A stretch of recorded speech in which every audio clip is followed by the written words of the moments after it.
up, geeks? We are here at the Hockessin Art and Book Festival, and it's pretty cool. There's lots of authors in there. There's lots of artists. There's crafts. There's books. There's novels. There's history and science fiction and geeks and all kinds of stuff. So it looks pretty cool. They got a radio station here. We're gonna go inside. We're gonna take a look. We're gonna interview some people. So let's go.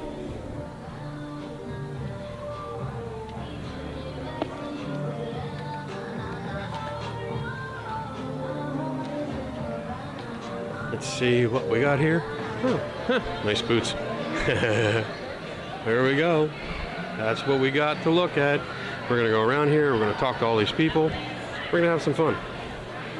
We're gonna meet new people. We're gonna meet interesting people, like we always do. So let's get to it. I'll stop just talking.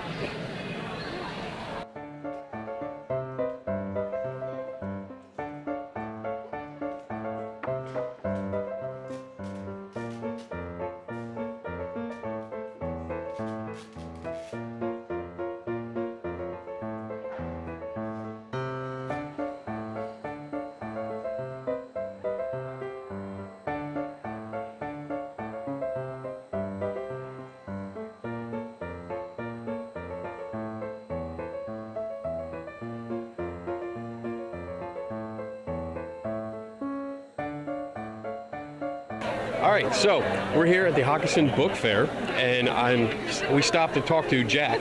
So Jack, tell me what you're doing here. Okay, so my name is Jack Kohler, and I'm selling here some children's books that I wrote and illustrated myself. The first one that I self-published was The Duck Said Ba, and this kind of came from when I was a kid. I had one of those toys, I think it was called a Speak and Say, where you pointed to a certain animal and you pulled the string and it would say, the cow says moo. Yeah. So even as a kid, I was very quickly bored with that and would try to pull the string and then turn the knob mid-spin to make it say the wrong sound. The wrong sound. So I think that kind of came back to me about, what if the duck doesn't say quack, what would happen then? So that kind of spawned this story of The Duck Said Ba. I call it a book for the oddball in all of us, because I believe we all have something about us that's a little bit different or a little bit odd that we should celebrate. So I wrote this story about that, and it's about being yourself, and it's also about the other animals and how they deal with somebody who is a little bit different, how they ultimately resolve that difference. The illustrations I did myself, mostly out of necessity. I wrote the story and didn't quite know how to find an illustrator and make that all happen, and thought, let me see what I can do on my own. And so practiced a little while and ended up learning how to draw some animals, and ended up doing the illustrations all myself. Cool. Yeah. I like that you had the challenge and you overcame it. You just said, you know what, screw it, I'm going to do it myself. And that was one of my favorite things about doing this, was learning how to do the illustrations, coming up with the characters, learning how to use some computer programs to do some drawing that I had absolutely no idea how to do before. Cool. And then most recently I've actually started to play with animating some of the stories. Oh, nice. So again, it's more about just the fun of learning how to do that than whether or not I'll actually come up with a final product. Okay, so, all right, so you're not sure if you're going to have a final product, but is the idea behind it, like, are you going to put up some videos? Yeah, so what I have, the one I've been working with, my most recent book is called Bitsy Blew a Bubble, and it's different than the others in that it rhymes, and it's just kind of a simple story of she blows a bubble, and it's just an adventure. On each page, it blows by a new character. And so we're picking up a new character on each page, and the bubble continues on, and it's just sort of an adventure that takes you through all these different environments. So since it's rhyming, I also play the ukulele and sing, and so I thought, I should put this to music and see what happens. So I did that, and then once I had a song, I thought, wouldn't it be fun to see this animated? So that's what kind of led me to the idea of starting to play with animation and learning how to make the bubble actually travel along and have the animals following it. So right now it was just kind of the fun for doing it, but yeah, I might, once I perfect that, might put it up on my webpage also as something that people could click on, possibly make the music available for people that know how to play an instrument, and so that they could play it themselves and sing it themselves. So it's all just kind of day by day, just learning and growing and trying new things and seeing where it takes me. That's awesome. I love that. One of the things I one of the rules of life is never stop learning. Exactly. I continue to learn, and hearing you say that is awesome, and it's a good inspiration because you're just going forward no matter what and seeing where life takes you. Exactly. That's And awesome. I'm a 4th grade teacher also, so it's important to me to Yeah. be modeling that for my students. Yes, absolutely. I love the T-shirts. Thank you very much. I love it. I think, This was actually inspired by my husband Wade, came up with this T-shirt idea. Because being odd is only a matter of perspective, and that goes along with this first book about the duck said bah. Okay. I think I might be back for one of the T-shirts because I'm definitely an oddball, and I love it. So, what's the wings? I see the wings. So the wings I just made to kind of go along with the pig flu book. Okay. So this book is about a pig that wants to fly, and as you go through the story, the animals in the story are each giving him a reason of why he can't fly and why he should just keep his feet on the ground. And what I did with this book is on each page you see him doing something different. So he's using his skateboard here, but then as we turn the page, we see him doing something with that skateboard. Okay. So you learn as the story goes on what he's actually doing is piece by piece he's building an airplane until cool. in the very end then he actually flies. No spoilers. No spoilers. No spoilers, sorry about that. But it was important to me to be showing that each day the pig himself was taking a step towards his dream rather than a fairy godmother was coming down and waving a wand and suddenly he could fly. Yeah. I wanted to be showing that no, you do it, and you do it step by step, and you may not know how to get to that end point, but you know what the next step is to There you take. go. So you just take that next step. Those fairy godmothers, they're cheating. You know, they're Bitches. a lot of fun, and I'd love to meet one. But in the meantime, you gotta make it work for happen it. yourself. So Good. these are just little. I thought it'd be cute to make aviator wings and put the pig Sweet. on there. Just Oh, as very cool. kind I of like something that. fun to go along with I the love book. that. How much are that? They just come free with the book, or they're also okay. free for friends. So please have one of those. We're friends now. that I we're love friends. it. I love it. That's awesome. I'm totally wearing this proudly throughout the day. Awesome. Where can people find you online? You can find me online at jackkohler.org, and on my website it takes you can link to other sites where you can actually purchase the books and purchase the t-shirts. Okay. And there's also on there for each of the books there's ideas of things you can do with your kids, and then also since I'm a teacher there's lesson plans on there and things cool. that you can do with your class with the books. Awesome. Very much. Thank you so much Thank for you. I talking to me. appreciate the time. That was great. That was great. Cool.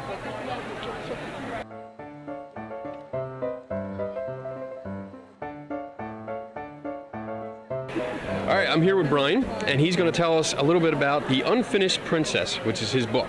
Yeah, so The Unfinished Princess is a young adult, sort of modern fairy tale. It's about a transgendered princess named Sia, and she is attempting to find a magical solution to her gender dysphoria. There's a witch who tells her that there's this ancient tree that might have the magic to swap her body. So it's very much a story about what it means to be transgender and what surgery means for people with gender dysphoria. Cool. So what I guess inspired you to write this? The big one is Sarah McBride. She's a local activist who's gone more global recently. I met her in high school, and when she came out and started being an activist, it was very, sort of eye-opening. I never thought about these things before, and it occurred to me one day, if you're coming at it from a modern mindset of saying, I'm transgender, and with that very, different perspective, how do you interact with a world that doesn't have hormones or other therapies to help you with it? Okay. So it's, it's a fantasy novel. There's no modern conveniences, and it's really about her learning to deal with her body in a way that I think a lot of transgender people have to deal with now. Okay. Cool. Yeah. And how long has it been out? So it came out end of August. Okay. Mostly on Kindle, but we now have paperbacks. We're working on audio, so we're getting there. Any plans for another novel? Yeah, Or continuation? Yep, the second book is, I'm working on it right now for sweet. NaNoWriMo, so we hope to have it out by next year around the same time, but that'll depend on all manner of factors. So, I hear you. There's so much that can go wrong, or it takes a long time to do. Yeah, this book took about 2 years to get to really? the point that it is now, Okay. but some of that was searching for a traditional publisher. Right. and going through more editing stages than it really needed. Why? With the first novel, it's always difficult to really see where you wanted to go at the end. I had an idea of what I knew the novel wanted to be, and I think I got there, but there's a lot of intermediary steps where you say, ooh, yeah, that bit's not right, and this bit's not right, and really having to fiddle with it. Okay. By the time you get to a second novel, you've worked out those first novel kinks, and you can really just say, okay, we're going to do this. Like, I know where we're going now. It's like having the first child and the second child. First child, you're making all kinds of mistakes, and you learn, and by the second child, you're like, whatever, come on. We've done this before. We got this. Yeah, absolutely. This. Cool. Yep. Where can we find you online? You can find me online on Facebook. It's BH Littleman. You can find me at my website, bhlittleman.com. Okay. Those are really the two big places right now. I post to my blog sometimes, but mostly we're on Facebook at the moment because that's where people are. Very cool. Yeah. All right. Thank you very much. I appreciate it. It's good meeting you guys. And have a great rest of the day. Yeah, you too. Awesome. Thank you.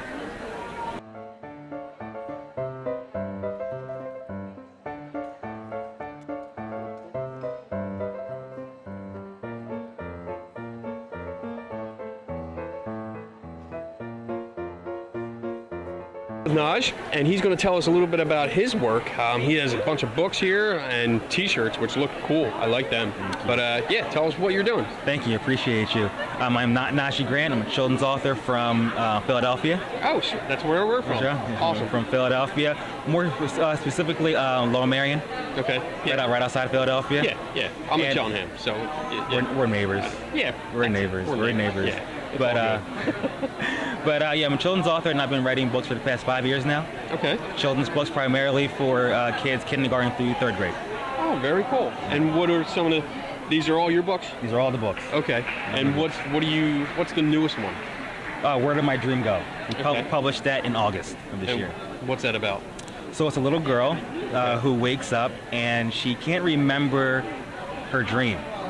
She usually wakes up and remembers all the other ones, but she can't remember this one. Okay. So she goes on a quest throughout the day to try and find it. She thinks she lost it. That's interesting. She thinks she lost it. That's a interesting spin. Okay, cool. She's like, where? So she wakes up and goes, "Where did my dream go?" Okay. So that's where the title comes from.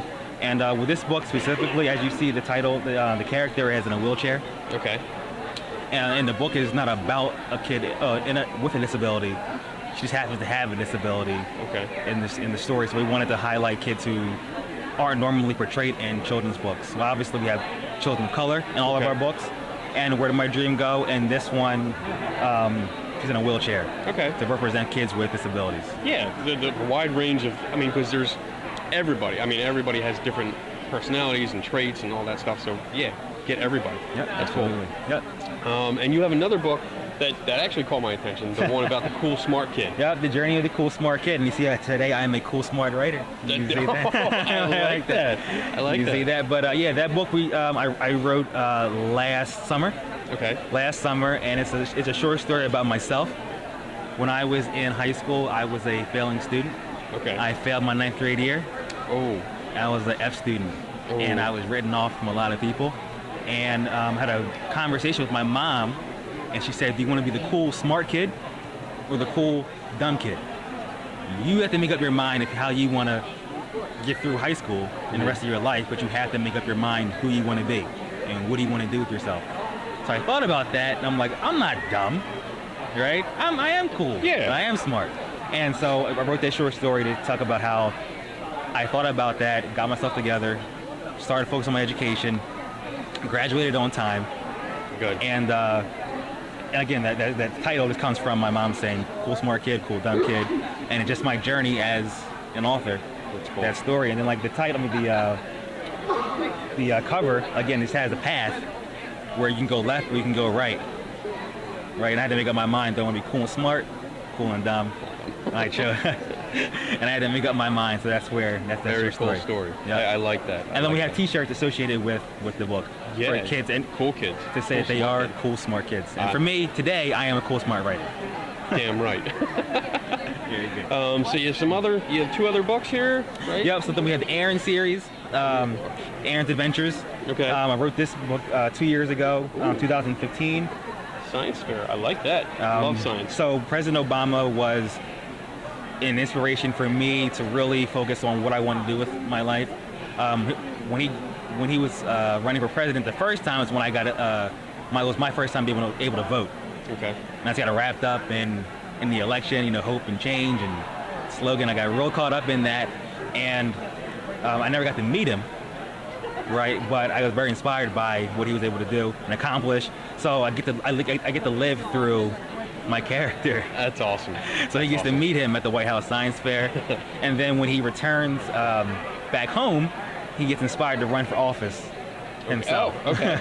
So that's where this book comes from. That's where the next book. That's where that book. And then lastly, we wrote this book 3 years ago called Believe in Yourself. Okay. And it was dedicated to a family member of mine who passed away to cancer. Okay. As you can see, she has a bald head right here. Yeah. She has cancer. And then she looks in the mirror and she's envisioning herself what she will become once she gets over her illness. Awesome. So each picture just highlights her putting on a costume and envisioning what she will become when she gets older. When she gets older. That's awesome. That's great. I love how things are interconnected. I love that you took from personal stories and just brought them out on paper, and that you live through your characters. That's awesome. Absolutely. Very cool. Thank you. Where can we find you online? NajihGrant.com. Okay. And NAHJ2Es Grant.com. All of our books and merchandise are on the website.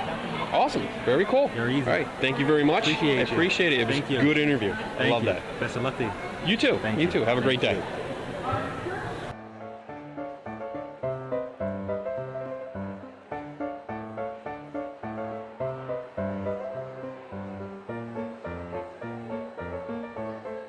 I'm here with Michael, and he's going to tell us a little bit about his book, which I think Lou is going to love because of the story. So, how you doing? Doing good. Doing good. All right, tell us about the book that you have here. I'm going to hold it up. Okay. Yes, the book is A Boy with a Dream, and it's a fantasy story about a boy named Gordon Wonder, and he's in 4th grade, so he moves to a new city, moves to a new town, and he makes new friends and stuff like that. But the thing that's unique about Gordon, he dreams a lot. So he's trying to find his favorite character in a dream. And it's fascinating because every night he has a different dream about finding his character. Okay. So he has dreams with his friends, and he goes to school, and they talk about the dreams, and it's fascinating, the story. So I'm excited for people to hear it, and I'm excited for people to read it because you can visualize it in your mind about what he's going through in the dream. So who's the character that he's looking for? The character's Batman. Batman. And why did you choose Batman? I chose Batman because I like Batman as well. I think Batman is a really good superhero, and he's fast and he's slick. So at the same time, Superman could just take off. So you never necessarily can't really find him. But Batman is the character that he can't fly. So it's kind of like, okay, I can still find him, but at the same time, it'll be a nice adventure. Cool. Now, is Batman your favorite superhero? I would say yes, Batman is my favorite. Why are you smiling? You're like, I don't know. Because there's so many superheroes, so so many. That's right. I like Captain America too, but Batman's definitely one of my favorites. Captain America, really? So you're Team Cap? Yeah, team Cap. Wow, man, we're on opposite sides. I mean, we're still on the same team because I'm Team Iron Man. I like Iron Man. When I'm with Marvel, but I'm Team Superman with DC. Most definitely. Are you excited for the new movie? Yes, I definitely am. Thor 2 just came out. But I'm definitely excited for the new Justice League as well. So it looks really good. Awesome. So is there any plans for a continuation of this or another book? You're going to have to read the book. And it's a surprise at the end. So you'll see if it's a continuation, but I'm not going to give it away, but you'll see. When you read the book, everybody will see. Okay. It's a nice surprise at the end. A nice surprise. I like that little twist. That's just like comic books and stuff. Yeah, that's great. Where can people find you online if they want more You can go to my information? Instagram of Book of Michael. So it's pretty simple, Book of Michael. You can email me, mikethomas.pc@gmail.com. Okay. I'm on Amazon. Just look up Michael Walker Thomas or look up A Boy with a Dream on Amazon. It's right on there. So cool. Look it up and you guys can find me right there. Awesome. Very cool. Yep. Thank you very much. Appreciate your time. Thank you. Take it easy. You too. Good.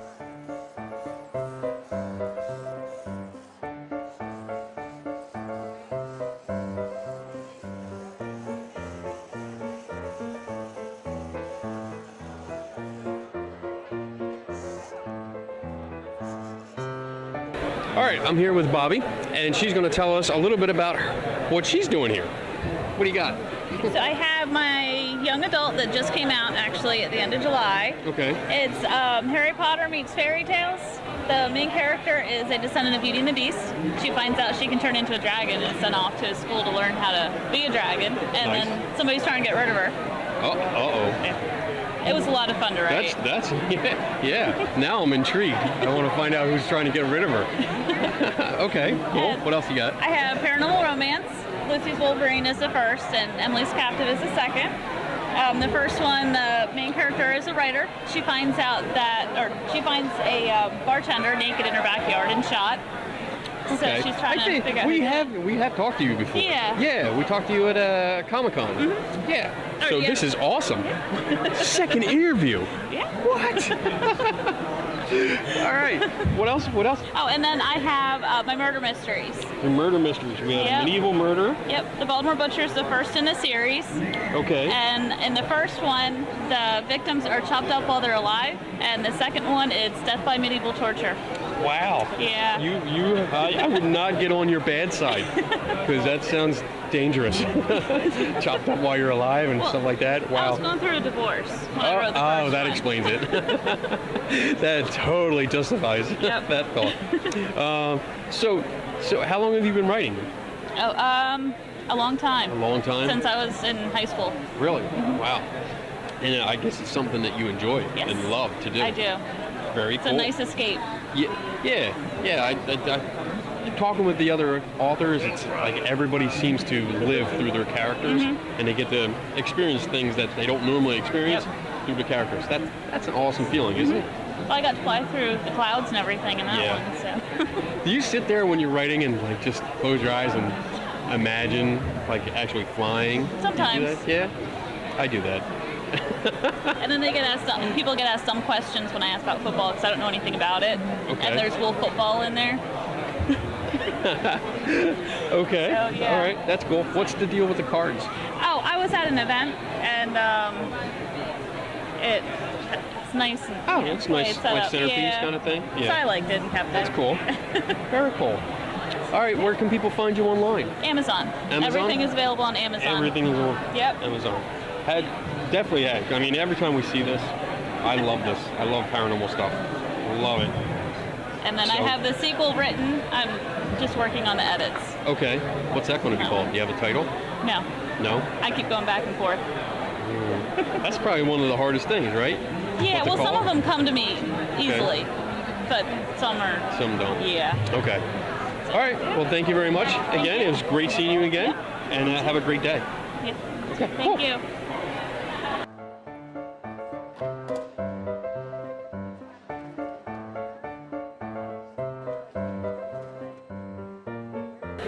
Okay. I am here with Sarah, and she's an author, and which is great because we're at a book fair. But she's going to tell us a little bit about her book. This is called The Paths Home, A Journey of Becoming, and it's a little bit of a fairy tale for grown-ups. It's a little bit of a self-help book because Corey is on a life quest and trying to find his place in the universe, but it's a little bit different. It transcends a lot of religious and philosophical thought. It's written as allegory, so everything is symbolic, but basically it can be read from a kid about 12 years old on up through adults and enjoyed by everyone. He has what he calls a zoo for R&R for totem animals. So if people don't know what totem animals are, think of a totem pole, and those are the animals that are represented, Yeah. that protect and guide the village. His just are alive and flying around or walking around. And so with the help of these spirit guides, he goes on a lot of different adventures and finds his place in the universe. Very cool. It sounds fun. It is a lot of fun. He does a lot of different things. His estate covers every type of terrain possible. Cool. One of my early readers said, I don't understand how he can have a desert and a field. I said, because it is imaginary. It's fantasy. It's fantasy. You can do whatever you want in a fantasy. Yeah, so it's part fairy tale in that way. Okay. And it's part how to get enlightened.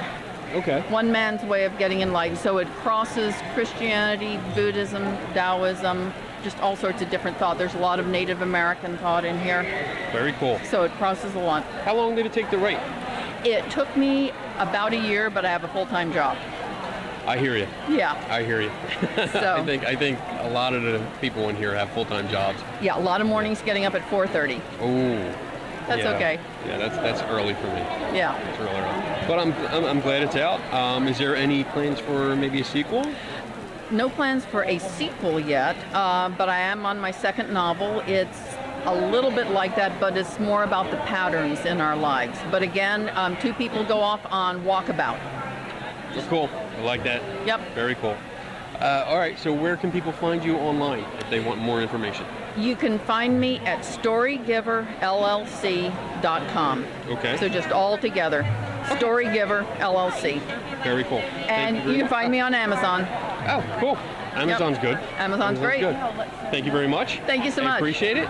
And good luck today. Thank you so much. I appreciate it. Awesome. Miss Confidence overheard her class's discussion on the walk back to their classroom. And when we got back to the room, she shut the door quickly. The slam startled the class, and now all eyes were on Miss Confidence. Miss Confidence stared each student in the eyes before she spoke the strangest thing they'd ever heard. I believe in you. I think you can win field day, Miss Confidence said to her class. All right, I'm here with Joe, and he's got some pretty kick-ass stuff here.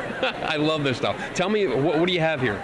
So one of my favorite classic horror monsters is the Bride of Frankenstein and the creature from the Black Lagoon. I got the creature from Monster Squad. I got Oliver Reed's Curse of the Werewolf, the Predator, the Fly, Metal Mutant from This Island Earth. Right.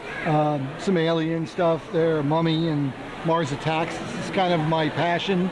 I started, my dad turned me on to building models and watching classic horror movies Very when I cool. was like 15, and I've never stopped since then. Also, I do a lot of pencil artwork, Okay. and so some of the stuff, and actually some of it reflects some of my love for classic monsters cool. and horror. So with these, I guess they're statues. They're actually kits. They come in pieces. Oh, okay, You've got to put okay. them together. You put them together. and then you got to paint them.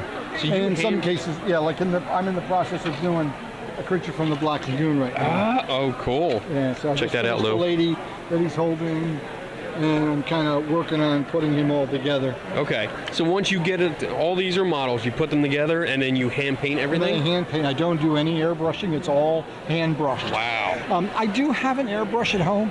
I've airbrushed a couple of kits. They're not here today. I don't like the way it comes out. I really feel like I have better control of the shading and everything with hand brushing. Brush. Yeah.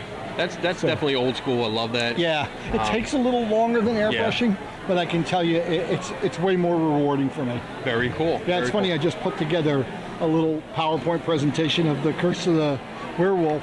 Okay. And it's funny the progression that you see from, just a white kit to priming, and then all the progression going from completely black to what it is today. Very cool. So yeah. About how long does it take to do the pieces? The big Predator wall hanger took me probably working a couple of nights a week, couple of weekends. Yeah. Probably took me about 2 or 3 months. Wow. Bride of Frankenstein, I was really psyched to get that done. So that took me probably about 2 weeks Yeah. of working pretty fairly regularly. The Curse of the Werewolf, probably about a month and a half. Not bad. The smaller kits don't take as long. Right. They take, if I put a lot of hours into them, probably take about maybe 10, 12 hours. Very cool. Very cool. It's funny, once for me, once I get working on a piece, like I kind of get in the zone and I can't Yeah, stop. I hear you. There I used hear to you. be some nights my wife would be like, "Are you coming to bed?" And I'm like, "Yeah, let me just finish this one thing and then I'll be there." That sounds so familiar. Yeah. I am so used to that because I do a lot of projects. I do a lot of hobbies, and I'm the same way. Once you get hooked onto it, you're in the zone. Nothing else matters. And I'm a very prototypical model builder and artist. I've always got like 5 projects going on at one time. Yes, absolutely. Very cool. And you obviously you sell all of I this do. stuff. I sell everything. Wow. I have an Instagram page. I have a Facebook page. I'm getting ready to open up my Etsy page, Very which cool. everything will be for sale. So, of all the models that you put together, what's your masterpiece? What's the one thing that you would not sell because you love it so much? Well, if you ask the chief, my wife, it's the Predator. Okay. An interesting thing about the Predator, I repainted twice. I got it completely finished and said, no, I don't like the way it turned out, and redid it. The other thing is, I went on a taxidermy website and ordered crocodile eyes. Oh, nice. And the little spines you see sticking out, yes. they're actual porcupine spines I ordered from a taxidermy very website. Cool. Very cool. So yeah, definitely. Yeah, extra really get detail. into it. Yeah, Yep. you really got into it. Really so get into it. That's probably why it's $500 because you don't want to get Well, rid also of it. you can't buy that anymore. It's out of print. Oh, really? Oh, They stopped man. making it. I mean, if I had 500, yeah, I'd totally buy it because it would look cool. Thank it you. would look cool walk on the wall. Yeah, that's my. I put that on the front door. I have another wall hanger at home that I didn't bring this time. It's a full head of the alien. Oh wow. And it's really heavy. Yeah. So I need to make a really sturdy base to hold it. Very cool. So Okay. yeah, that's the dream piece. And where can people find you online? I'm at Joe G Art on Instagram and Joe G Art page on Facebook. Very cool. Thank you very Thank much you. for taking the time to talk to me. You're And welcome. the stuff looks great. Have a great day. Thank you. Awesome.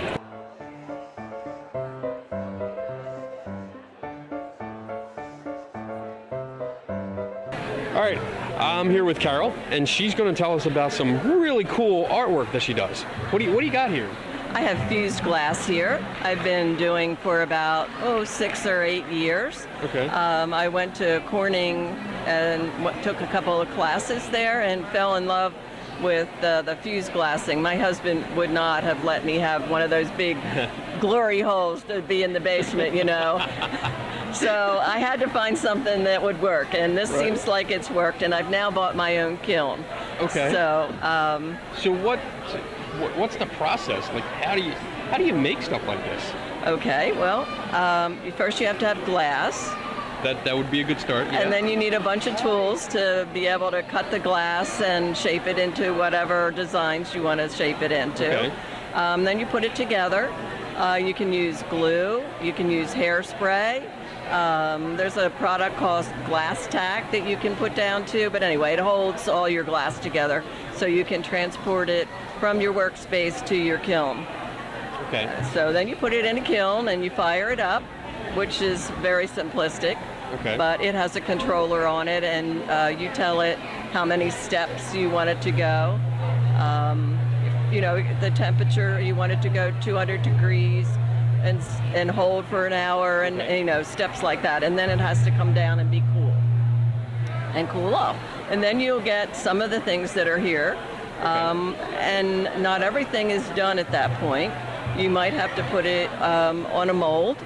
Okay. And slump it or drape it on a mold to get a shape. That mean like droop it over? Right. So Okay. this used to be a flat round circle. And Okay. so I put it into a mold, and then it slumped down into the mold. Oh, sweet. Okay. So, yeah. So. Now yes. do you do the I see a lot of color.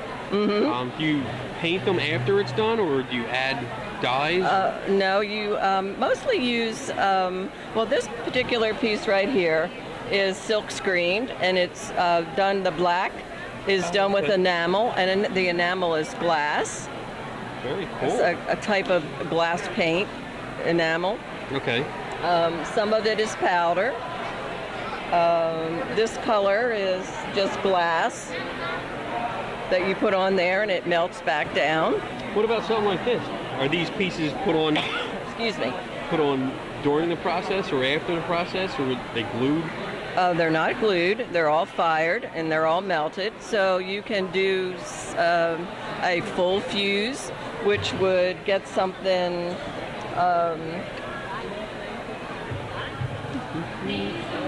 like one of these. This would be a full fuse where you can't feel any texture at all in this.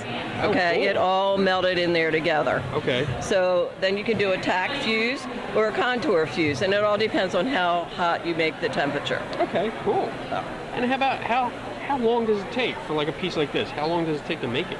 Well, designing it is one thing, but heating it in the kiln can take 24 hours Wow. or more. Wow, I did not realize it took that long Right. to heat it up. Yep. Wow. So that's an involved process. It is. You leave it overnight, I guess? I mean, Yeah. you have to. 24 hours? Right. Oh, they're trying to compete with us again. Oh, my goodness. Okay, do you have an online store? I don't have an online store. Do you have I do have a business card. You do? I Sweet. do. I got it. All right. So thank you very much, Carol. I Thank you. appreciate your time. Thank you. And thanks for telling us all about it. It was a really interesting process. I Thank loved you. it. Have a good day. You too. Recording? Okay. All right, we're here with Sharon, and you're going to tell us a little bit about your books. You have 2 books here, right? I do. What do we got here?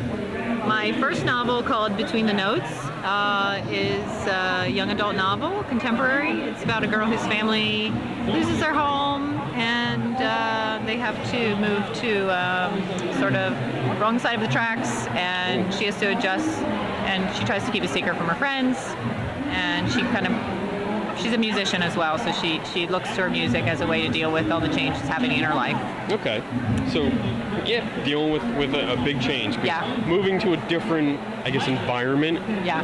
can be really stressful and Right. play on your brain and all that. So Right. That's cool. That's cool. And then, my new book, which just came out in August, is How to Disappear, and it's the story of a girl with social anxiety whose really only friend moves away, and she's very isolated, and she deals with that by creating an identity, an anonymous identity for herself on social media, okay. and sort of being the person she wishes she was online, that she can't be in real life. And I think a lot of people do that. yeah, and a lot of people do that. And she discovers that she's not alone, hashtag alone. She's, she finds her people. Very cool. How long did it take to write both books? Well, let's see. My first, it's always a hard question. It seems like it's going to be an easy question. How long did it take you to write that? Right. But there's such a process of there's a first draft, and then myself, I'll go through and second draft and third draft before someone sees it, whether that's an editor or critique partner, and then you go through revisions with those. And so the short answer is, maybe a first draft might take 6 months or a year for me. Although my latest book, the first draft, was more of a 4-month process because I was on a deadline. That'll do it. But then the whole process can be years in terms of until you go through all the revision and editing and until it gets from that point to publication. So not a very concise answer. That's okay. You know what? It was an honest answer, so that's good. What kind of research did you do for this book? That deals with a pretty common, I think a common topic that maybe people don't realize is common, but right. What's the what background? I did on this book, on the social anxiety issues, I actually spent a fair amount of time with a school psychologist at one of the local high schools, and just sat down with her and talked about it in terms of how it affects students and how she deals with them, because there is a school counselor character in the book. Okay. And the girl, I wanted to make sure it was authentic in terms of what would be a typical experience. Like, do people with social anxiety reach out for help? What happens when they do reach out for help? Things like that. Okay. I learned a lot from her about, different ways that social anxiety affects students. Okay. And then another thing I researched a lot was online. I kind of went down the rabbit hole of various hashtags of alone, lonely, social anxiety, depression, and I just sort of found where teens are struggling or where they're kind of looking for help, and how they reach out online, sometimes anonymously, to find that support. So that's cool. Both ways, yeah. So this is a good book for teens that maybe are going through that kind of thing that they can relate to? Yeah, that's for people who, if you know someone in your life, or I've had parents talk about that they've read it, that it really helped them understand even what their kids are going through. or teachers understand maybe what their students are going through. But definitely I've heard from readers who feel like they connected to the character and they felt sort of glad that there was someone who understood what we were struggling with. And on this book, I actually also created an Instagram for the main character, in real life, that she does. So that's become a sort of interesting place where readers are finding each other via sort of real life Instagram of the book character. So a character's Instagram. Yeah. Yeah, and then people can come. Yeah. Wow, that's really cool. And where is that? Where can we find that? Her Instagram is called By Curious. By Curious. Yeah. Okay. Very cool. Yeah. Check it out. Where can people find you online if they want more information? I'm online. Easiest to find is just SharonWrote.com. Will get you to my website /blog. And then I'm on Twitter. I'm on Instagram. Sharon Huss Wrote. Unfortunately, I have all different usernames. I wasn't very smart when I started out. My Twitter is Sharon Wrote, but Wrote spelled like WROTE. I like your writing. And then but if you look up my name, you'll eventually find your way to my cool. online. That's all right. presence. I'm sure they'll find you. I'll put links. I usually put links to everyone's stuff on the screen. So somewhere down here on the screen, you'll see links. And good. Thank you very much. Well, I appreciate your time. Thank you. And good luck today. Thank you. You're welcome. Have a good time. Have a good day.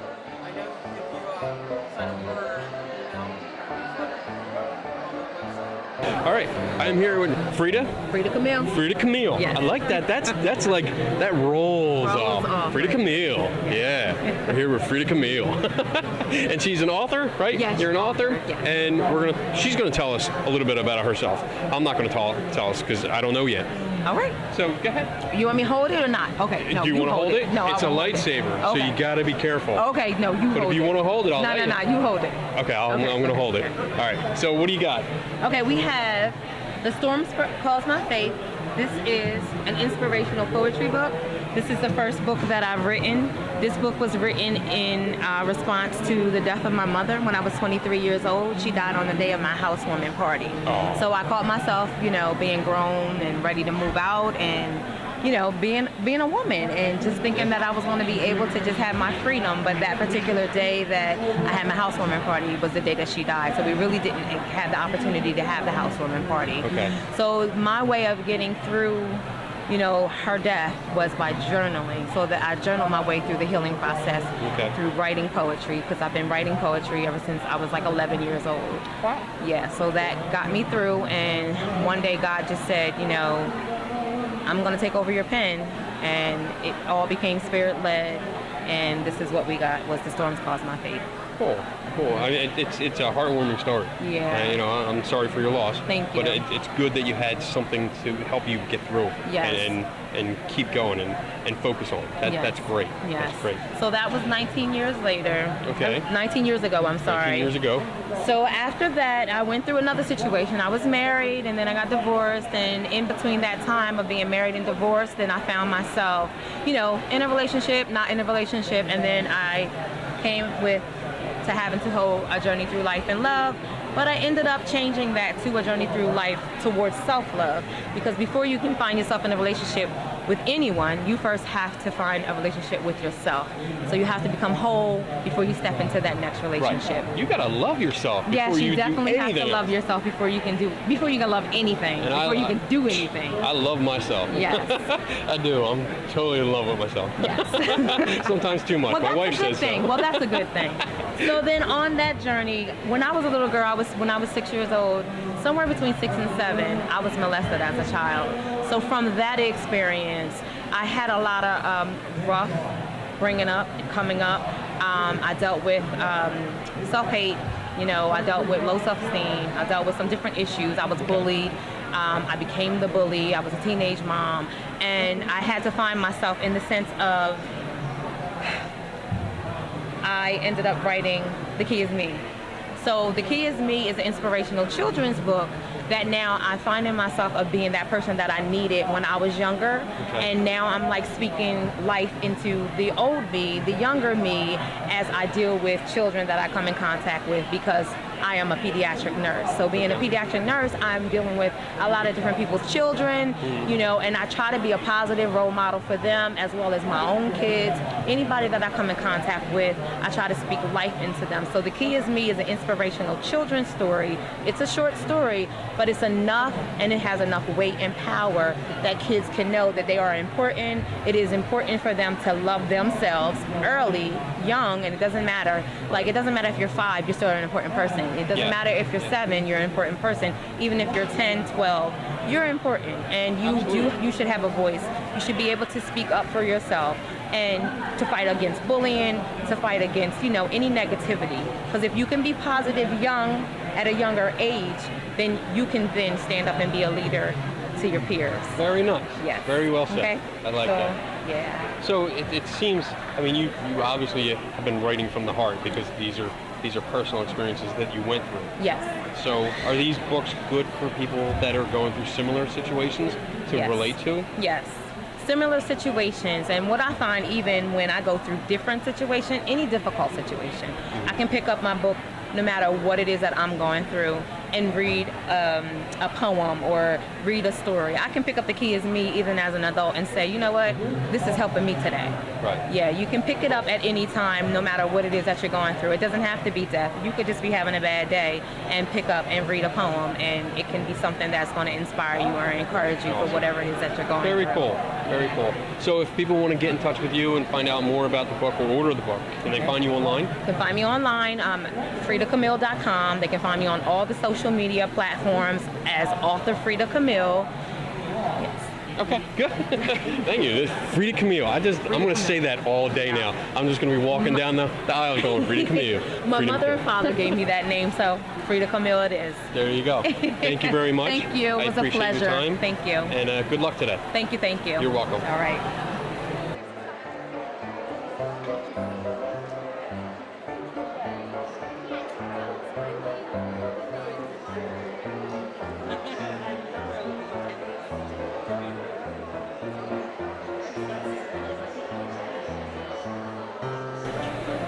All right, I am here with Anthea, and you're going to tell us a little bit about your book. Hi, Kenny. Good to be here. First time here at the Hockessin Bookshelf, Arts Festival. Anyway, a little bit about my book. It started with a dream, and the dream was a piece of, here's the book, it's called Unearthing Christmas, and it was a piece of poinsettia garland draped across dirt. And I thought, what is underneath this dirt? So that started my journey, and I did some research, and I found this family called the Christmas family. That was their last name. Okay. And they lived in a bomb shelter for 3 days in 1955 in Texas to prove to the government and everyone that you could survive a nuclear attack. So this is based on So a that was story. the inciting thing that's inspired the journey. So I thought, Okay. that's what's under this garland is a bomb shelter completely decorated for Christmas. Now I needed to find the characters. Okay. So that's when I created Lori, who's a 14-year-old, who's incensed that her mother buys an aluminum Christmas tree and ruins Christmas for her. So she convinces her father to allow her to decorate his bomb shelter with all of her Christmas treasures. Okay. And then 60 years later, another 14-year-old finds it with her 2 friends. They steal stuff and then they hide it. Well, they were digging and they found this bomb shelter completely preserved from 1955. Wow. So it becomes a supernatural meeting ground between the girl in 1955 and the present day. Cool. And that's the start of the journey. And there's more to it, and it's a mystery, and their lives are connected in ways that you would find out if you read the book. You have to read the book. You have to read the book. So read the book. Yes. Very cool. Thank you. And how long did it take you to write this? Too long. Too long. Too long. There were points I said, Anthea, are you really writing a book? It took me almost 4 years. Wow. But the good news is this book is now being republished by a new publisher, and this book is spawning four 4 other books in a series. Oh, sweet. So I have 5 books, So you have a 5 5-book deal. Now do you have the second one is it in the works? Or? It is in the works, Okay. yes, and it will be done sometime next year. And this one will be republished next May. Okay. And the other one will be on its heels, and then a 3rd, and a 4th, and a 5th. Very cool. Yes. That must have been a good feeling when you got that. Like, oh, I got 5 books. I know. Right. I know. That's really cool. Yeah. Because I imagine that's hard to do now. It's hard to get anything that's Yeah. not self-published to actually get a publisher. Yeah. So many books are published because people are tired of waiting for a publisher to come and it's self-published, but to have a publisher, and I thought having this already published would be the death knell, that I would never get it republished. The first publisher I went to took it on. Wow. That's cool. I didn't have to do that endless search. That's great. Yeah, yeah, That I'm helps you blessed. a lot. Yeah. It sure does. So cool.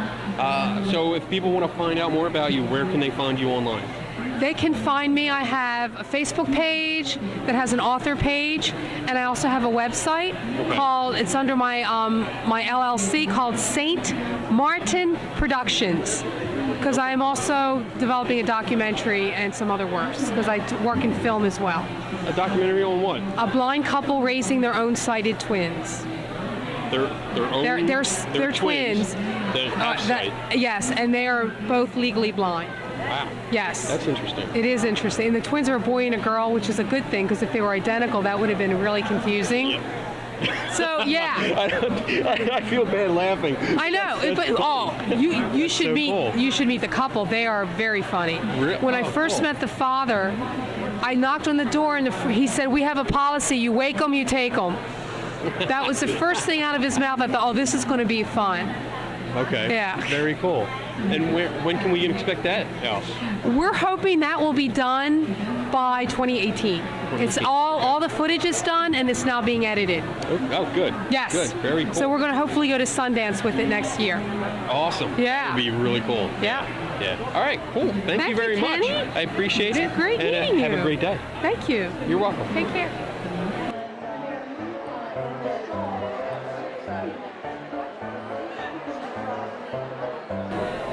All right, I'm here with Mark, and he had some interesting books, especially when I researched some of the authors of this event.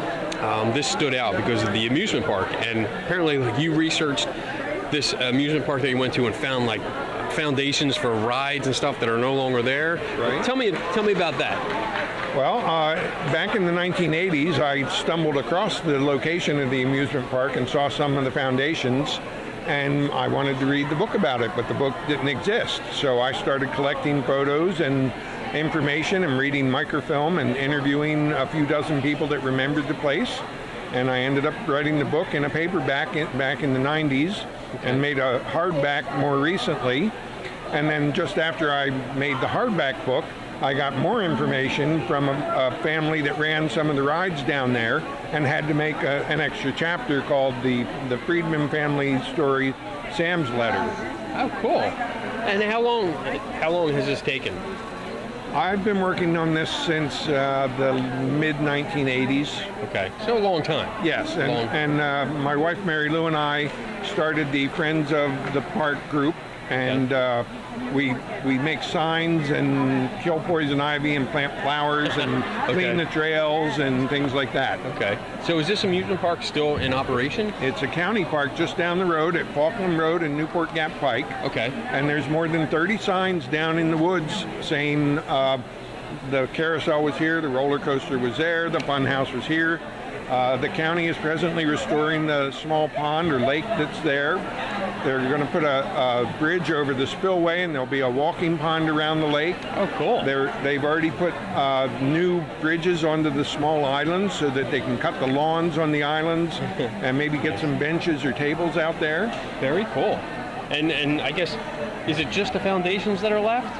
Or is there Mostly, there's a lot of stone bridge foundations where there used to be bridges, and we remortar this between the stones to keep the floods from washing those away. Right. There's foundations of the Caterpillar ride and the Fun House and a few other buildings. That's cool. We do archaeological digs down there, and we have found the exact location of the entrance archway and other things.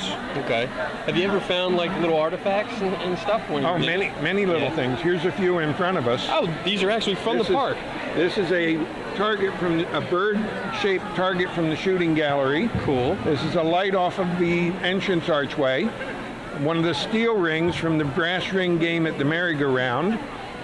This tin-type photo was actually taken along the boardwalk. Wow.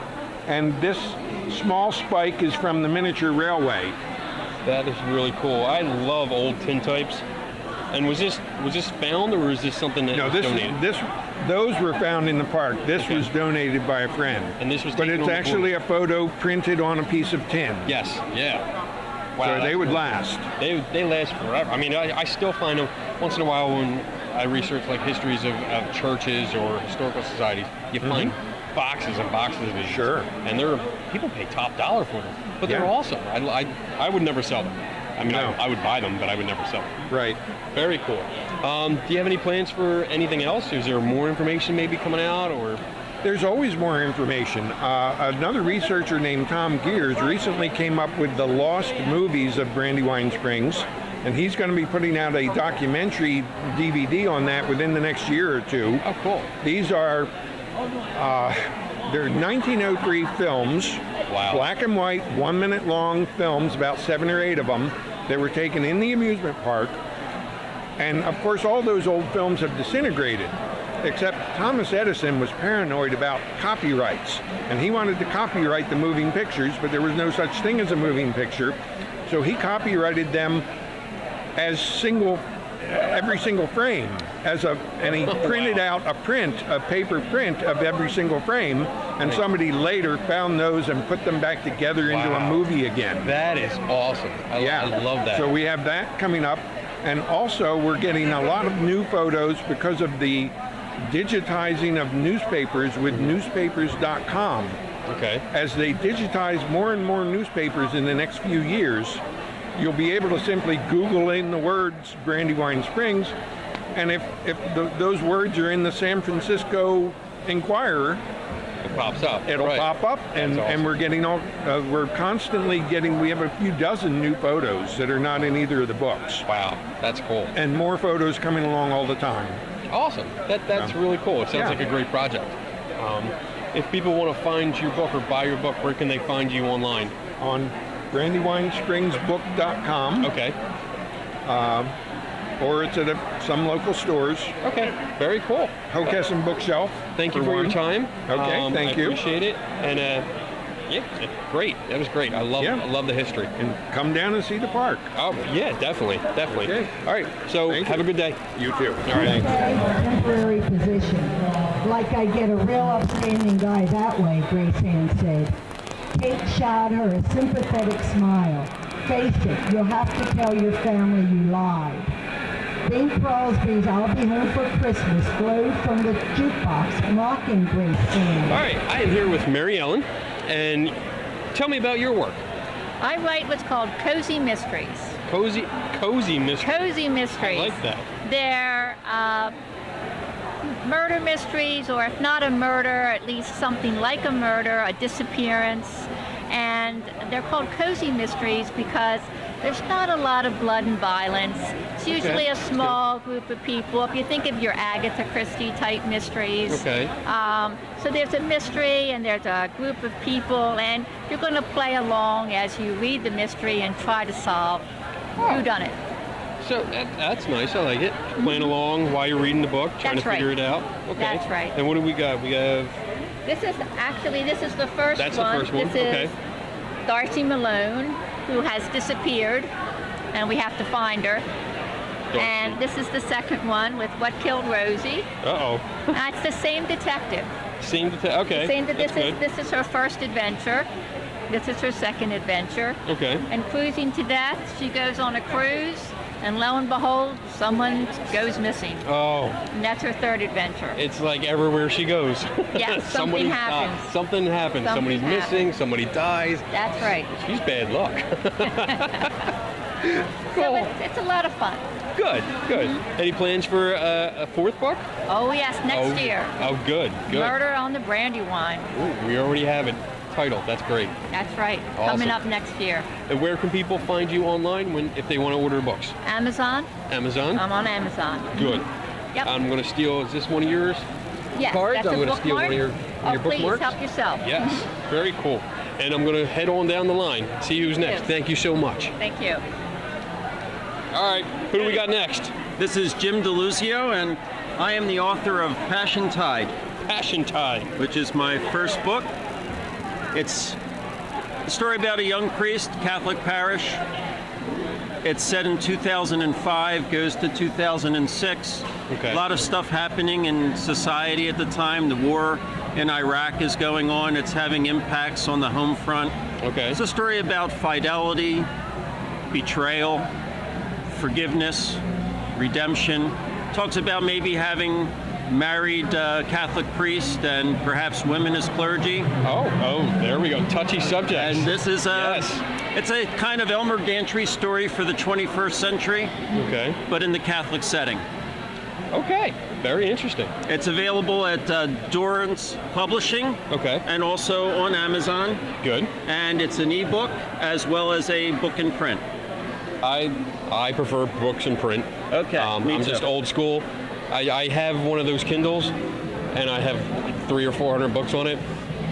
Haven't touched it. And you know that happens. Haven't touched it, but I have about 1,200 books in my library, like 1,200 paper books. Excellent. In my own library, and yeah, I will choose that any day over an electronic reader. Well, you look at some of the famous stories that you see in books and in movies, and some of them have just these lavish libraries. Yes. And I'm just envious of all that. I would love that. Yes. I would when you love like just a 3-story library. You have ladders to get to the books. Balconies that go along, walkways and stuff, and just sitting in a nice comfy chair on the bottom, like look around. I would spend half the time looking around going, this is so cool. But as a democracy, and even in today's technology enriched world, we'll always need a book. Yes, I agree. Thank you very much. Okay. I appreciate it. Thank you too. Moving down the line.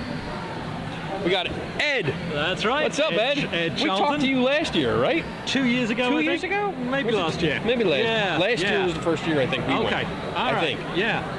Yes. I Well, think. good I to don't see know. you again. It's good to anyway. see you again. What do you got this year? I got same book actually. Same book. Still, All right. Still waiting Still for doing it to fly off the shelves. You know. So it's The Problem with Uncle Teddy's Memoir. Okay. A speculative fiction, romantic adventure mystery. I got you covered. So, you got it all. Okay. So it's an epic sci-fi story. It consists of these kind of pages. Okay, handwritten stuff, emails, and the pages of Uncle Teddy's memoir. Nice. Okay, so it deals with Uncle Teddy's life in an impossible city and his nephew and his publisher who are working out that they've been there. So there are a couple of problems with his memoir. One, he might be insane, and the other one is this guy here. That is my favorite part today. Okay. So, if you want to take a quick break, join me around the other side of this sign. Let's go on the other side of the sign. Let's see what he's got. All right, what do we got? Oh, okay. We have a sci-fi serial. Sci-fi serial. Okay, like Flash Gordon, but updated. Oh, Okay.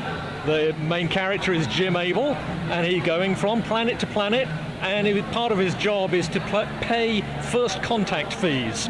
Okay. Okay. So he's giving aliens a lot of money and trying not to start wars, things like that. Okay. So I've actually got 3 of these out so far. The 4th one, Arnia there, is coming out shortly, hopefully in time for the holidays. Very So cool. these 2 this week, 99 cents, but it's going up again.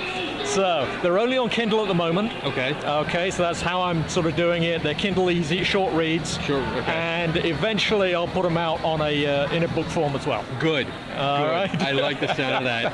All right. That's interesting. So this is I like your original book because it's more like almost like you're reading a journal of somebody. That's right. Yeah. Cool. Yeah. That's what we're after. Yeah. And on this, it's kind of is this a switch to this? It Different really genre? is different kind of thing. Yes, I mean as much as they're both fairly straight sci-fi. Right. You know, this one has No, actually, they both have my British sense of humour. So there's no getting away from it. You know, I am who I am. I write what I write. Yeah. There you So go. yeah, but this is more of a mystery. This is more straight sci-fi. Okay. All right. And we gotta get a good shot of his shirt for East Coast Cat because in 1963 I was the original demographic for Doctor Who. There you go. And now during long BBC dramas I ask, when do the aliens land? when yeah, because that's all we want to know. That's Where right. the hell are the aliens? Yes. Sci-fi has an effect on the young, you know? Yes, exactly. Very cool. Well, all right. Again, Thank appreciate you so much. your time. Likewise. And good luck today. Thank you. Awesome. Everything's unique and different, and that's what I meant to be, so I don't want anybody getting, the same. Even if it's a cat bottle, the decorations on it are different. Yeah. Thank you. Our little turkey having a cool hobby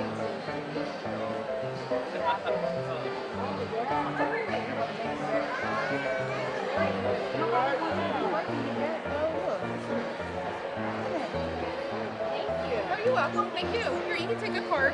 You good? I am. You sure? Should we call makeup? Makeup. Makeup. Lighting. Take a while. Okay. It'll take a while. All right. All right. So, Who are you guys? I am Mary Power from Bridgeville, Delaware. I am a member of the Rehoboth Beach Writers Guild, and today we are sharing our book, Rehoboth Reimagined, with people at the festival.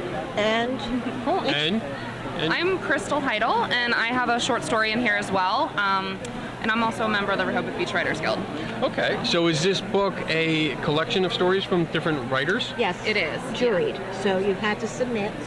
And what we did is the Rehoboth Museum allowed us to use some of their old photographs. Ooh. And then we responded to them.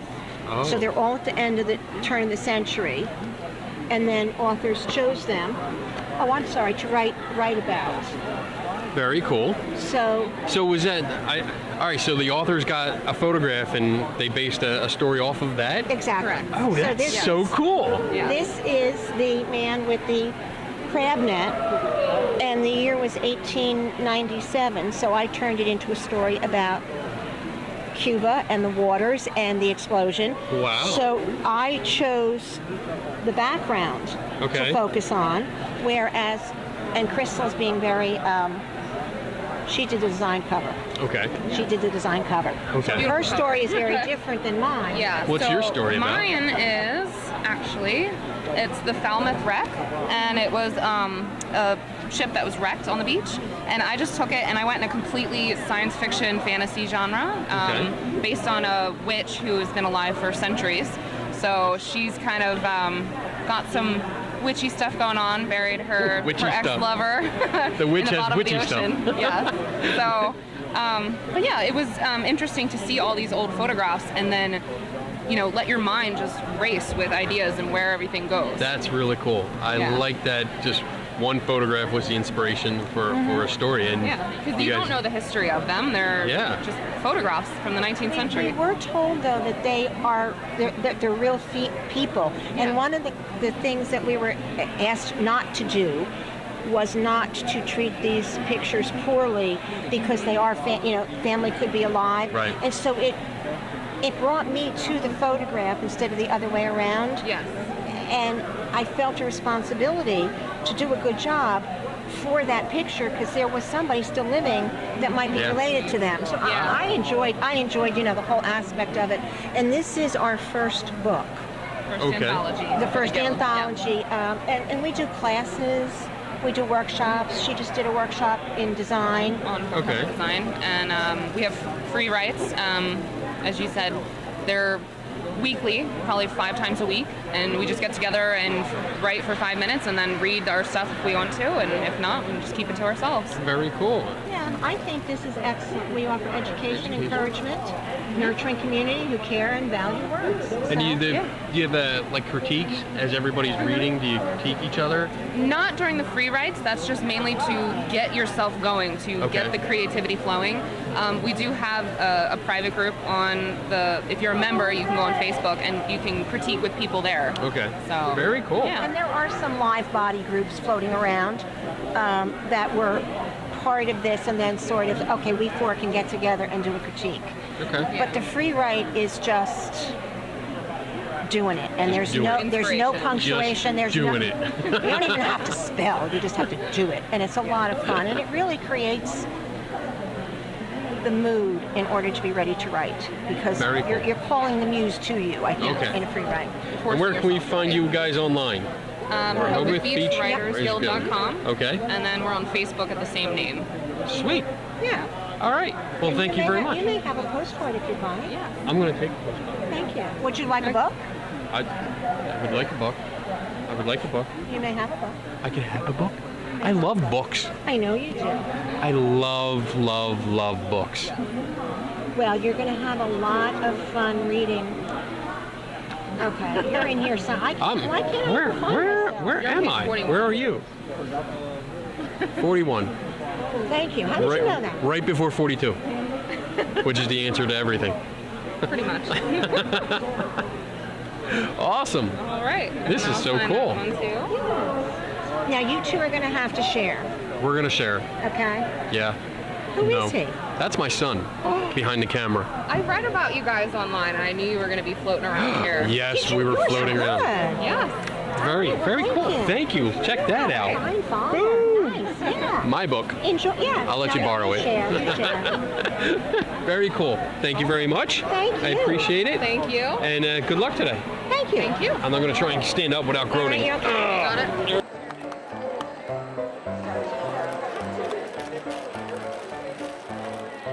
All right, I'm here with Daniel, and he's going to tell us a little bit about his book series. Sure. It's the Paladin trilogy. It's super heroic origin story set in a fantasy world. Super heroic. I like that. Yep. Super heroic. Okay. Sort of a superhero. Sorry. Go ahead. Oh, sort of a superhero origin story with no fate or prophecy or destiny involved. Just this group of people are given powers and told make the world a better place. Figure out what that means and how to do it on your own. Very cool. Very cool. So who's the main character?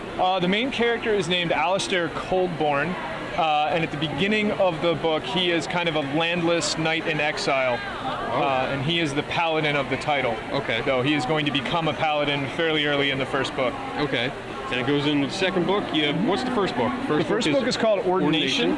So Ordination, he gets ordained as a paladin. And the second book is called Stillbright. And the two characters on the cover, this is sort of the deuteragonist, a woman named Idgun Marta, who's kind of Alistair's right-hand person. Okay. And the third book, Crusade, will come out next year. Very cool. Very cool. And I noticed that you're wearing a kilt. Yep. Is this your attire every day or just for conferences? It's mostly my attire for cons and Ren fairs and things like that. Okay. When you show up at a show, try to stand out a little bit. You stand out. Yep. Yes. And so I have to ask. Yeah. Are you like free balling? No, I don't wear it traditionally. Okay. No. I'm just curious. Got some athletic shorts on underneath. Oh, that's good. Usually That's do. good. Where can people find you online? They can find me online on Twitter at SoundingLine, one word. They can find me at DanielM.Ford.com. Okay. They can find my books at Amazon, Barnes & Noble, Kobo, Audible, anywhere books are sold. Very cool. All right. Thank you very much. Thanks a lot. Appreciate it. Have a good day. You too. Horses can sleep standing up and open doors. All right, I'm here with K.A., which is that's a cool nickname. I like that, K.A. And you have a book called We Can't Do It. I want to pick up the little one here. Absolutely. So tell me about this. What's the story behind this? So you're going to find these kids the last week of school. It's first grade versus third grade. Okay. And it's field day. Field day, okay. And so first grade is small. And when they find out that they've got to compete against third grade, their initial reaction is, we can't do it. We're too small. Okay. And what they learn is that with confidence and hard work, that they can do anything. Their teacher in the back is named Miss Confidence, and that's what she gives them. Okay. So Miss Confidence. That's good that So Miss Miss Confidence Confidence can give confidence. Gives confidence, That's and then cool. hard work, they realize that they can win. How long did it take you to write this? This book actually in a day. Really? Just the concept. I was sitting and having breakfast, and I got bigger, stronger, faster. And Okay. that's like some of the first lines Okay. of the book. The entire process was a year.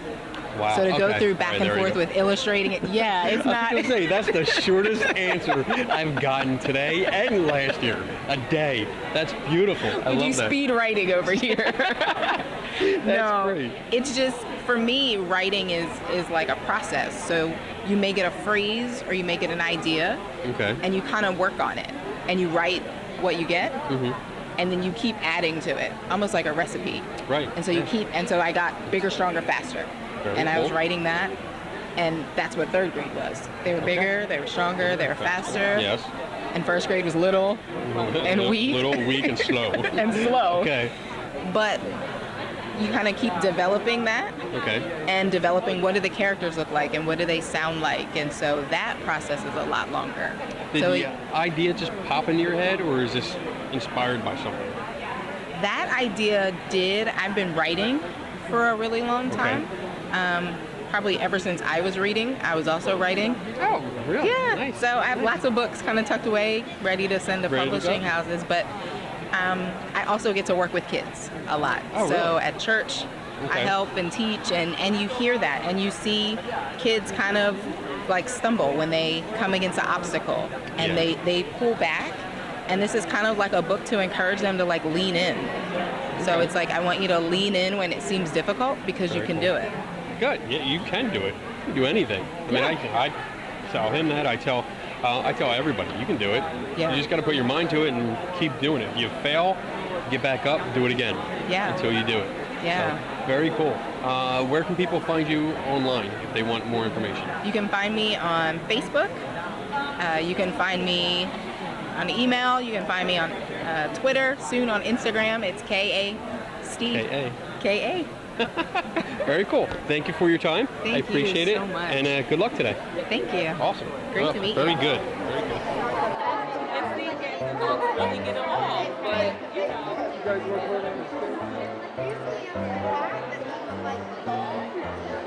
Hi.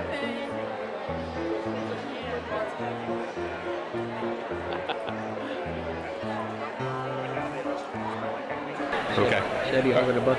If you want to, it's up to you. You can pick it up. This is very laid back. Oh, okay. So we don't have any like you got to be this way. No. Okay. We don't do that. All right, there she is. There she is. She's joining the interview. There we go. Joining the interview with All right. Hi, we're both here. We're both here. So we got Rick. Yeah. Right. And you have a book. Tell me about the book. It's called Pipsy Nature Detective, and she's a nature detective. She solves, thank you. She solves mysteries of nature by looking at the clues that insects or animals leave behind that create the mystery. Things such as how a caterpillar turns into a butterfly. Okay. Caterpillars actually leave clues behind of what the metamorphosis is of how they go through it. Okay. And that's what she discovers, and she uses the scientific method to do it. All right, when I passed by, I heard that. I'm a huge science enthusiast. Oh, are you? I love science. I love science, too. I just went to Vegas, and I spoke at the SciCon, Science and Skeptical Convention. So I love science, and when I heard that, I was like, I had to come over. Well, and talk. I've gone to schools and read, and I put a little sheet together that has like 6 stages of the scientific method where you come up with a hypothesis. You state your problem, you have a hypothesis, you do your research, consult an expert, take notes, put it all together. And I put a little sheet together on that, and I gave it to the kids in the class before I left because the teacher wanted me to explain that to them. Right. She made copies of that, gave it out to all the kids, and gave them an assignment of do a compost experiment at home and do it based on the scientific method. You know, what's the problem? Well, we have leftover banana peels. What is your hypothesis? Well, if we throw it in the ground, somebody will eat it. And then they watched it and recorded it, and she sent me a few to show that they used the Pipsy, little sheet of really Pipsy. cool. It was pretty cool for me that somebody actually did the application of it. So. Now we're going to compete with them. We're competing with the reading. Can you hear us okay? All right, we'll keep going. We'll just go turn his speaker down. Talk to Kristen now. All right. Well, thank you. Where can people find you online? PipsyNatureDetective.com. Pipsy is P-I-P-S-I-E, naturedetective.com. But I'll tell you, you just Google the word Pipsy. There's only one other thing I've ever found named Pipsy. There's some horse in England named Pipsy the Pony. Is it too loud? So, it's okay. It's okay. Cool. Thank you very Thanks much. very much. I really appreciate you doing this. And where will we see this? We're going to see this on YouTube and on our Facebook page. Okay. And probably on the Facebook page for the book fair site. Okay. Okay? Great. Well, thanks a lot for talking to us. Talk to Kristen. Come on in, Kristen. Nice we to talked to you We talked last year. Yes. Yeah, and I had a migraine last year. Yes. But I still did okay. Well, So- hopefully you won't get one from being right next to the speaker. I think we're all good, but we're competing with somebody very, very cool. This is Mark Collins. He's awesome. Definitely He's interview dressed him. cool. He's awesome. And he Interview was- him. oh. Yeah, interview him. So how you doing this year? I'm good. Yeah, things are good. Yeah, back with the books again. Oh gosh, this is one of my friends. This is my take on the Red Queen. We love this. Oh, Very thank cool. you. Okay. Yeah, thank you. I figured you helped me. Yeah, I'll I help you. appreciate that. I love yeah. it. You have that very Halloweenish, like scary, dark, but Little bit of not, macabre. Yeah, a little bit, but not over the top. Yes. So yeah, it's a good balance. Thank you. Good balance of Yes. cute and Very whimsy, good dark balance. whimsy. Thank Yes. you. So, what have you been up to lately? Painting, exhibiting, tons of shows. I think I've Yeah. had like 10 shows in the last 2 months. So Really? exhibiting. I'm not illustrating any more books at the moment. I'm just focusing on my fine art work and oil painting and exhibiting. So yeah, When things you are do good. exhibits, and you're in the gallery. And Yeah. Do you do a lot of just standing around, or is Standing there around people- talking, you're talking. And actually, at the last show, I'll tell you a little secret. So I just got so like burnt out. I was like, I need 5 minutes. I went to the bathroom to like just get away from everybody. You know, sometimes you just need to like recharge. And it happened earlier. I was like, I just need 5 minutes back here by myself. Yeah. Just to recharge. But yeah, you're talking to people, talking about the work, and it's fun. It's draining. Yeah, it's you draining. Feel very tired at the end of the day. Yeah. I hear you. Yeah, but it's fun though. I love talking to everybody. I love talking to people about art and what it means to them. Not really what it means to me, but more what it means to like somebody like you if you look at my work. Very cool. Yeah. Very cool. All right. So where can we find you online? My website, so KristenMargiata.com. I'm the Okay. only one in existence as far as I know. So That's yeah, just good. go there or on Instagram. You can look me up on Instagram, on Facebook. I'm around. Yeah. All right. Thank you very much. Appreciate it. Yeah, Take it always a good easy. time. Yeah. Go hide. Yeah, I Go know. hide while I you need can. 5 more minutes. And floss. I need floss.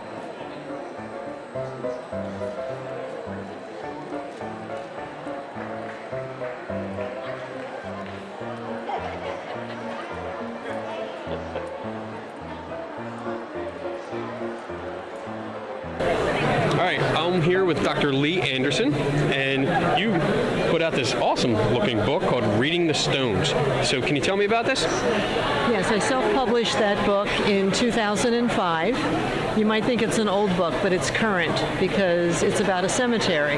Okay. And history is learned by reading the stones. Exactly. And so I became interested in this cemetery because I have relatives there. Okay. And back around 2000, it went bankrupt, and then it was mismanaged for many years. And so family members just were cutting the grass and didn't really find each other. It was so big. Wow. 42 acres. Yeah, that's big. Yeah. That's big. So I collected, I reached out to the News Journal, and they wrote a human interest story, and people all over the country sent me photos, memories, and stories. Cool. So it's a compilation of other people's family histories, not my own. Okay, very cool. So that's what you have. You have a collection of memories and stuff. So histories of people that are buried in. Absolutely. We have.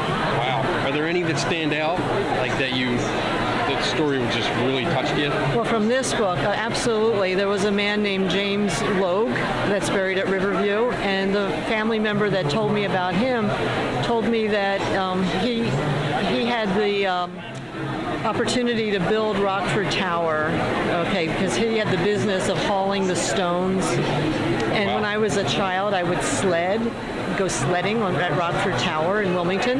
Yeah. There was also a man that worked on the Titanic. Okay, obviously the year before it sunk. Yes. Okay. This is a book of the common people as well as people of notoriety. We have mayors and we have Civil War veterans. A variety of very interesting people from at least 19 nationalities in this one sample. This is only 1,000 people remembered. Wow. There's 1,000 people. There's 1,000 people remembered in this book, and there's 36,000 buried at the cemetery. How long did it take you to get everything together? It took me 5 years to collect the stories, and then I was afraid people would die, and I felt responsible, like I had to get this book done. Right. And then it took 9 months to get the book in good shape and self-publish it. Very cool. Yeah. Very cool. Where can people find you online if they want to order this? They can go to our website, www.riverviewsem.com. Okay. And I am the president of the Friends of Historic Riverview Cemetery. Oh, okay. So the book allowed everyone to know people were getting together, and it allowed people to form a friends group. And we are now the owners of the cemetery. Wow! We own the cemetery, 42 acres, and we do it as volunteers. We have no paid employees. It's still an active cemetery, 20,000 empty graves. Wow. So we're restoring it, we're operating it, and maintaining it. Very cool. I would hope other people that care about cemeteries would replicate the book. At the back of the book is a template, a form that I use to pass out to get people started on what can you tell me. Anybody could use the form in my book and make their own book about their cemetery. Oh, that's cool. So That's it very is something helpful. that could be replicated. Yeah, you kind of did the beginning work for people and said, here, Yeah. it makes it a little easier, and go ahead and do it. And I didn't even like history growing up. Okay, and I'm a psychologist now, so I really am involved with story. Okay. And so when my own dad died and I went out and cut the grass, I think it was helping me with my grief at the time. Okay. And stories bring history to life, so this really is a book of stories. Yeah. Very cool. Very cool. Well, thank you for very your much. time. I appreciate it. Yeah. And buy the book. It's cool. Thank you. Good luck Thank today. you.